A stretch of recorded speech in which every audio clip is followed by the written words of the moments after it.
Viana, eu me lembro, por exemplo, que Jesus, quando foi batizado, e ele foi batizado pelo Espírito Santo, porque desceu sobre ele como uma pomba, o Espírito Santo, a Bíblia menciona isso.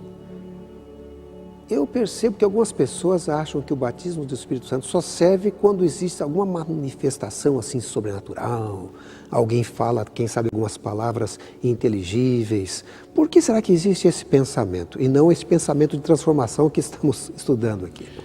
Interessante observar que melhor do que compreender detalhes sobre o Espírito Santo é sentir a operação do Espírito Santo na vida. Sim.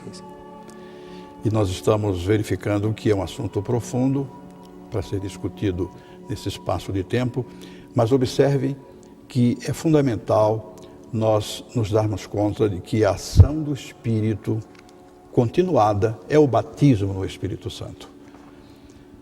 Porque Atos diz assim: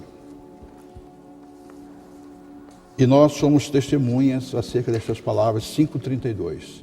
Nós e também o Espírito Santo que Deus deu àqueles que lhe obedecem.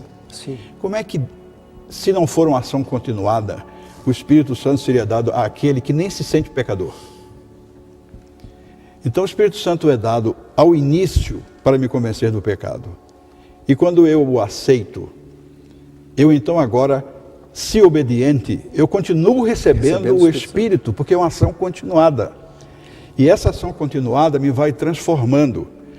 E sempre para uma vida de comunhão com Deus e de serviço. Quando os discípulos viveram os 10 dias e se prepararam para uma porção extraordinária do Espírito Santo, eles fizeram coisas também extraordinárias. Por exemplo, estavam em Jerusalém, no Pentecostes, judeus de várias partes do mundo. Sim. Era a festividade, a celebração mais concorrida. E o livro de Atos menciona vários lugares e com as suas consequentes línguas e idiomas. Sim. E a mensagem de Jesus Cristo precisava ser pregada para eles. Como pregar para eles? Então o Espírito Santo, ao ser dado para o serviço, ele dá com um propósito prático.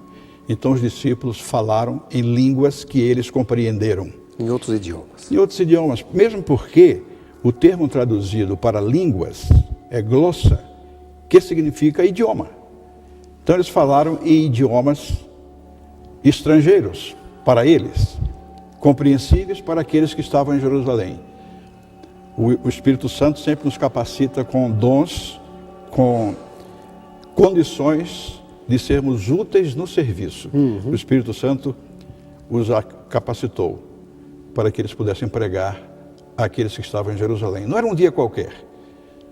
A celebração do Pentecostes, a celebração mais concorrida, judeus de todas as partes. E então eles receberam o poder e falaram, e eles compreenderam em suas próprias línguas. Mas eu acredito que nós vamos ficar bem na compreensão sobre o batismo do Espírito Santo, se entendermos que o batismo do Espírito Santo é a ação continuada do Espírito Santo na vida do ser humano. Antes dele sequer saber que é pecador.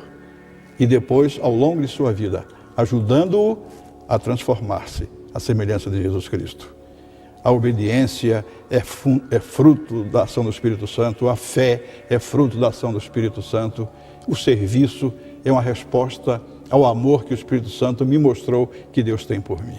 Esse é um processo que alguns teólogos chamam de santificação. Santificação. A ação do Espírito Santo na minha vida, eu cedo, o Espírito Santo ocupa espaço. E quando eu cedo, ele ocupa mais espaço, isso é santificação. Menos de mim e mais do Espírito Santo. Ou seja, vai mudando completamente o estilo de vida em todos os aspectos.